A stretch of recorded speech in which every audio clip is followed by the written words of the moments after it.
वालेकुम वरहमतुल्लाहि वबरकातुहू अल्हम्दुलिल्लाह वस्सलातु वस्सलामु अला रसूलिल्लाह व बाद।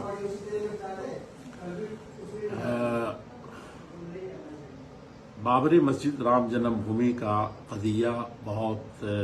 लंबे दिनों तक चलता रहा और फैसला जो आया उसमें आस्था की बुनियाद पर फैसला था, सारी दुनिया से जानती है। इसी तरीके से ये बात भी पूरे तौर पर सामने आई कि वो किसी मंदिर को तोड़ करके वो मस्जिद नहीं बनाई गई थी, वहाँ इस तरह का कोई सबूत नहीं मिला और भी उसके तफसीलात है और चीज़ें हैं। लेकिन उस वक्त जब ये फैसला आया था उस वक्त न किसी ने जश्न मनाया जिससे किसी तरह का खलफशार हो, न लोगों ने मातम ऐसे मनाए जिससे अमन शांति भंग हो। उस वक्त सारी मिली तंजीमों ने भी और धर्मगुरुओं ने भी और उलमा ने, मुफ्तियों ने बयान जारी किया था कि अमन शांति को हर हाल में बरकरार रखना है। इस वक्त 22 जनवरी को जो तकरीब सरकारी सरपरस्ती में मनाई जा रही है और उसके लिए बड़े जतन किए जा रहे हैं, ऐसे मौके से बड़ी भांत भांत की बोलियां बोली जा रही हैं और तरह तरह के तबसरे आ रहे हैं और बड़े डेबिट्स हैं, मुबाहिसे हैं, उन सब का एक दरवाज़ा खुला हुआ नज़र आ रहा है। ऐसे में कोई कभी कभी लगता ये है कि दूसरे रुख पर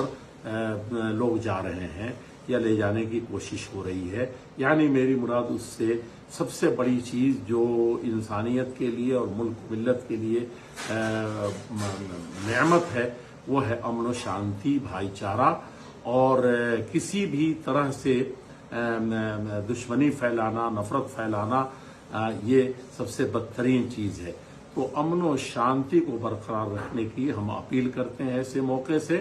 अपने धर्म पर रहते हुए, अपने अकीदे और ईमान पर मजबूती से रहते हुए, अल्लाह की ज़ात पर उम्मीद रखते हुए, नाउम्मीदियों से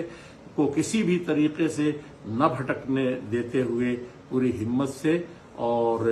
ईमानी क़ुव्वत के साथ और इंसानियत और अमन शांति पर यकीन रखने के साथ हमें रहना है और किसी तरह के भी एहतजाज और ऐसे बहस व मुबाहसे से डिबेट से बचना है जिससे अमन व शांति भंग होता हुआ नजर आता हो। मैं ऐसे मौके से तमाम देशवासियों को मैं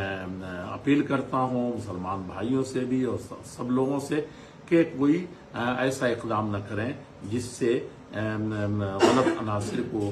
उससे फ़ायदा उठाने का और किसी भी तरह का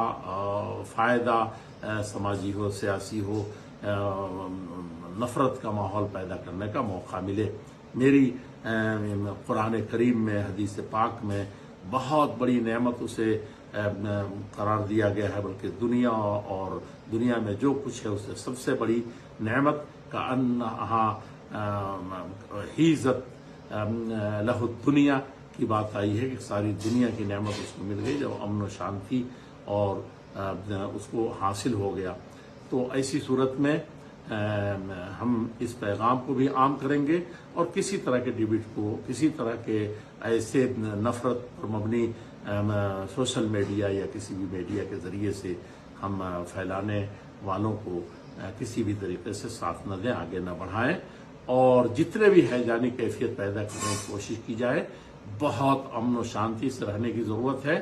और अल्लाह जल्ल शानो से उम्मीद करनी है, दुआएं करनी है कि अल्लाह जल्ल शानो हमको अमन का, शांति का पैगाम्बर बना और किसी भी फितने फसाद में मुब्तला होने से या उसका सबब बनने से अल्लाह जल्ल शानो हमको महफूज रखें। ये हमारी पुरज़ोर अपील है। वस्सलामु अलैकुम व रहमतुल्लाहि व बरकातुहू।